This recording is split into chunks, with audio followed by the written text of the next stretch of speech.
ಅತ್ಯಂತ ಹೆಮ್ಮೆಯಿಂದ ಗೌರವದಿಂದ ಕನ್ನಡ ರಾಜ್ಯೋತ್ಸವವನ್ನು ರಾಜ್ಯದಾದ್ಯಂತ ದೇಶದಾದ್ಯಂತ ಮತ್ತು ಪ್ರಪಂಚದಾದ್ಯಂತ ನಮ್ಮ ಕನ್ನಡಿಗರು ನಾವು ಆಚರಣೆ ಮಾಡ್ತಾ ಇದ್ದೀವಿ.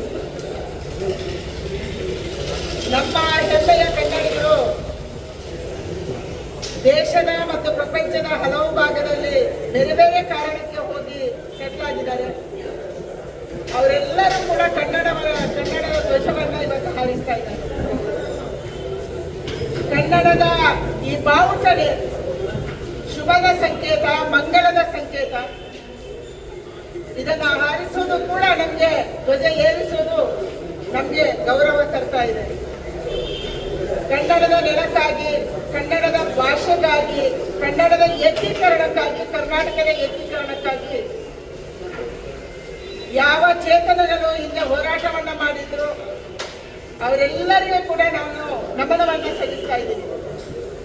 ಅವರೆಲ್ಲರ ಶ್ರಮದ ಸಲುವಾಗಿ ನಮಗೆ ಕರ್ನಾಟಕ ಸಿಕ್ತು, ಕರ್ನಾಟಕಕ್ಕೆ ಒಂದು ಬಾರ್ಡರ್ ಸಿಕ್ತು, ಕರ್ನಾಟಕಕ್ಕೆ ಕನ್ನಡದ ಭಾಷೆ ಸಿಕ್ತು. ಈ ಭಾಷೆಯನ್ನ ಉಳಿಸುವುದು ಮತ್ತು ಬೆಳೆಸುವುದು ನಮ್ಮೆಲ್ಲರ ಕರ್ತವ್ಯ. ನಮ್ಮ ಆಡು ಭಾಷೆಯಲ್ಲಿ ಕನ್ನಡ ಆಗಬೇಕು, ನಮ್ಮ ವ್ಯವಹಾರದ ಭಾಷೆ ಕನ್ನಡ ಆಗಬೇಕು, ನಮ್ಮ ಸರ್ಕಾರದ ಭಾಷೆ ಕನ್ನಡ ಆಗಬೇಕು. ಕನ್ನಡಕ್ಕೆ ಅಥವಾ ಕರ್ನಾಟಕಕ್ಕೆ ಯಾರು ಬೇಕಾದ್ರೂ ಬರ್ಬೋದು. ನಮ್ಮ ಜನ ಕೂಡ ಬೇರೆ ರಾಜ್ಯಗಳಿಗೆ, ದೇಶಗಳಿಗೆ ಹೋಗ್ತಾರೆ. ಆದರೆ ಅವರು ಬಂದು ಇಲ್ಲಿ ನೆಲೆಸಿದಾಗ ಕನ್ನಡಕ್ಕೆ ಗೌರವ ಕೊಡೋದು, ಕರ್ನಾಟಕಕ್ಕೆ ಗೌರವ ಕೊಡೋದು, ಕನ್ನಡಿಗರಿಗೆ ಗೌರವ ಕೊಡೋದನ್ನು ಕೂಡ ಅವರಿಗೆ ನಾವು ಹೇಳಿಕೊಡ್ಬೇಕು ಮತ್ತು ಅವರನ್ನು ಗೌರವದಿಂದ ಕಾಣಬೇಕು ಅನ್ನುವಂಥ ಪ್ರಾರ್ಥನೆಯನ್ನು ನಾನು ಮಾಡ್ತಾ ಇದ್ದೀನಿ. ಕನ್ನಡ ಉಳಿಯಲಿ, ಕನ್ನಡ ಬೆಳೆಯಲಿ, ಕನ್ನಡಿಗರಿಗೆ ಶುಭವಾಗಲಿ ಮತ್ತು ಕನ್ನಡ ಸಾಹಿತ್ಯ, ಕನ್ನಡದ ಚಲನಚಿತ್ರ, ಕನ್ನಡ ಭಾಷೆ, ಕನ್ನಡದ ಹಾಡುಗಳು ಇದು ನಮ್ಮೆಲ್ಲರಿಗೂ ಕೂಡ ಪ್ರೇರಣೆಯನ್ನು ಕೊಡಲಿ ಅನ್ನುವಂಥ ಪ್ರಾರ್ಥನೆಯನ್ನು ನಾನು ಮಾಡ್ತಾ ಇದ್ದೀನಿ. ಅತ್ಯಂತ ಖುಷಿಯಿಂದ, ಅತ್ಯಂತ ಶ್ರದ್ಧೆಯಿಂದ, ಗೌರವದಿಂದ ಇವತ್ತು ಕನ್ನಡದ ಧ್ವಜವನ್ನು ನಾವು ಏರಿಸಿದ್ದೀವಿ. ಎಲ್ಲರಿಗೂ ಶುಭವಾಗಲಿ. ಆದರೂ ಹಲವಾರು ಕಡೆ ರಸ್ತೆ ಗುಂಡಿಗಳ ಸಮಸ್ಯೆ ಹಾಗೆ ಇದೆ ಮೇಡಮ್. CM ಅವ್ರನ್ನ ಕೇಳಿದಾಗ ನಿನ್ನೆ DK ಶಿವಕುಮಾರ್ ಅವ್ರನ್ನ ಕೇಳಿ ಅಂತ. ಸರ್ಕಾರ ಹಲವಾರು ಡೆಡ್ಲೈನ್ಗಳನ್ನು ಕೊಡ್ತಾ ಇದೆ. ಡೆಡ್ಲೈನ್ಗಳು ಡೆಡ್ ಆಗ್ತಿದ್ದಾವೆ ಹೊರತು, ಅವೇ ಸಾಯ್ತಿದ್ದಾವೆ ಹೊರತು ಅಭಿವೃದ್ಧಿ ಆಗ್ತಾ ಇದೆ. ಬೆಂಗಳೂರಿನ ರಸ್ತೆಗಳಲ್ಲಿ ಬಿದ್ದು, ಸ್ಕೂಟರಲ್ಲಿ ಬಿದ್ದು 6ಕ್ಕಿಂತ ಹೆಚ್ಚು ಜನ ಮರಣವನ್ನಪ್ಪಿದ್ದಾರೆ. ಸತ್ತವರಿಗೆ ಯಾರು ಹೊಣೆ? ಸತ್ತವರ ಕುಟುಂಬಕ್ಕೆ ಯಾರು ಹೊಣೆ? ಈ ಹೊಣೆಯನ್ನು ಯಾರು ಹೊರ್ತಾರೆ? ಇದರಲ್ಲಿ ಯಾರಿಗೂ ಜವಾಬ್ದಾರಿ ಇಲ್ಲ. ಅತ್ಯಂತ ದುರ್ವ್ಯವಹಾರವನ್ನ ರಾಜ್ಯ ಸರ್ಕಾರ ಮಾಡ್ತಾ ಇದೆ, ನಮ್ಮ ಮಂತ್ರಿಗಳು ಮಾಡ್ತಾ ಇದ್ದಾರೆ. ಅವರಿಗೆ ಇಲ್ಲಿರುವಂತಹ ನಾಗರಿಕರ ಬಗ್ಗೆ ಗೌರವ ಇಲ್ಲ, ಅವರಿಗೆ ಸಿಗಬೇಕಾದಂತ ಮೂಲಭೂತ ಸೌಕರ್ಯ ಬಗ್ಗೆ ಗೌರವ ಇಲ್ಲ, ಶ್ರದ್ಧೆನೂ ಇಲ್ಲ. ಕೇವಲ ಹಣ ಮಾಡಬೇಕು, ಕೇವಲ ಪ್ರಚಾರ ತಗೋಬೇಕು, ಕೇವಲ ಕುರ್ಚಿ ಹಿಡಿಬೇಕು, ಅಧಿಕಾರವನ್ನ ಉಳಿಸ್ಕೋಬೇಕು, ಅಧಿಕಾರವನ್ನ ಕಿತ್ಕೋಬೇಕು. ಇಷ್ಟು ಮಾತ್ರ ಕರ್ನಾಟಕದಲ್ಲಿ ಚರ್ಚೆ ಆಗ್ತಿದೆ ಬಿಟ್ರೆ ಒಬ್ಬನೇ ಒಬ್ಬ ಮಂತ್ರಿ ರಿವ್ಯೂ ಮೀಟಿಂಗ್ ಮಾಡ್ತಾ ಇಲ್ಲ, ಒಬ್ಬನೇ ಒಬ್ಬ ಮಂತ್ರಿ ಜಿಲ್ಲೆಗಳಿಗೆ ಹೋಗ್ತಾ ಇಲ್ಲ, ಅಲ್ಲಿ ಪರಿಶೀಲನಾ ಸಭೆ ಎಂದೂ ಆಗಿಲ್ಲ. ಮುಖ್ಯಮಂತ್ರಿಗಳು ಮೇಲಿಂದ ಹಾರ್ತಾರೆ ಬಿಟ್ರೆ ಈ ನೆಲದಲ್ಲಿ ಅವರು ಓಡಾಡ್ತಾ ಇಲ್ಲ. ಇದು ಈ ಪರಿಸ್ಥಿತಿ. ಅದಕ್ಕಾಗಿ ಬೆಂಗಳೂರಿನ ಗುಂಡಿಗಳಿಂದ ಇವತ್ತು ಪರಿತಪಿಸ್ತಾ ಇರುವಂತವರು ಇಲ್ಲಿಯ ನಾಗರಿಕರು, ಇಲ್ಲಿ ಕೆಲಸ ಮಾಡುವಂತ ಉದ್ಯೋಗಿಗಳು, ಇಲ್ಲಿರುವಂತ ಉದ್ಯಮಿಗಳು, ಇವರೆಲ್ಲರೂ ಕೂಡ ಇವತ್ತು ಬೇಸತ್ತಿದ್ದಾರೆ, ಪರಿತಪಿಸಿದ್ದಾರೆ. ಯಾಕೆ ಬೆಂಗಳೂರು ಹೀಗೆ? ನಾವು ಬೆಂಗಳೂರಲ್ಲಿ ಇರಬೇಕೋ ಬೇಡೋ ಅನ್ನುವಂಥದ್ದನ್ನ ಉದ್ಯಮಿಗಳು ದೊಡ್ಡ ದೊಡ್ಡ ಬೇರೆ ಬೇರೆ ದೇಶದಿಂದ ಇಲ್ಲಿ ಇನ್ವೆಸ್ಟ್ ಮಾಡಿದಂತವರು ಯೋಚನೆ ಮಾಡ್ತಿದ್ದಾರೆ. ಇದು ಇವತ್ತು ಬೆಂಗಳೂರಿನ ಪರಿಸ್ಥಿತಿ. ನಮ್ಮ ಉದ್ಯಾನವನ ಬೆಂಗಳೂರು, ನಾವು ಹೆಮ್ಮೆ ಪಡುವಂತ ಬೆಂಗಳೂರು ಇವತ್ತು ಗುಂಡಿಗಳ ಬೆಂಗಳೂರು ಆಗಿದೆ. ಇದನ್ನು ಇವತ್ತು ಪ್ರಪಂಚದಾದ್ಯಂತ ಇಲ್ಲಿಗೆ ಯಾರು ಬರ್ತಾರೆ ಅವರು ಮಾತಾಡ್ತಾರೆ, ನಿಮ್ ಬೆಂಗಳೂರು ಯಾಕೆ ಇದೆ ಅಂತ ಕೇಳ್ತಾರೆ. ಇದು ನಮ್ಮ ಸ್ಥಿತಿ ಇವತ್ತು. ಸಾಕಷ್ಟು ವಿರೋಧಗಳೇ ವ್ಯಕ್ತವಾಗ್ತಾ ಇದ್ದಾರೆ.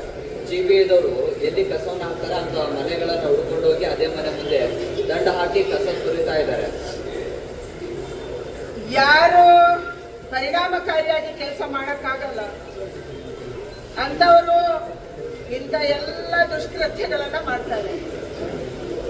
ಕಸವನ್ನ ಎತ್ತೋದು, ಕಸವನ್ನ ಸೆಗ್ರಿಗೇಟ್ ಮಾಡೋದು, ಕಸವನ್ನ ಬೇರೆ ಬೇರೆಯಾಗಿ ವಿಂಗಡಣೆ ಮಾಡಿ ಅದನ್ನ ಮುಂದಿನ ಪ್ರೋಸೆಸ್ ಮಾಡೋದು BBMP ಮೊದಲಿಂದ ಮಾಡಬೇಕಾಗಿತ್ತು. ನಮ್ಮ ಮಹಾನಗರ ಪಾಲಿಕೆಯ ಅಧಿಕಾರಿಗಳು, ನಮ್ಮ ಮಹಾನಗರ ಪಾಲಿಕೆಯ ಕಸದ ಗುತ್ತಿಗೆದಾರರು ಅದೇನ್ ಮಾಡ್ತಿದಾರೋ ಗೊತ್ತಿಲ್ಲ, ಯಾವ ಲಾಬಿಯಲ್ಲಿ ನಡೀತಿದೆಯೋ ಗೊತ್ತಿಲ್ಲ.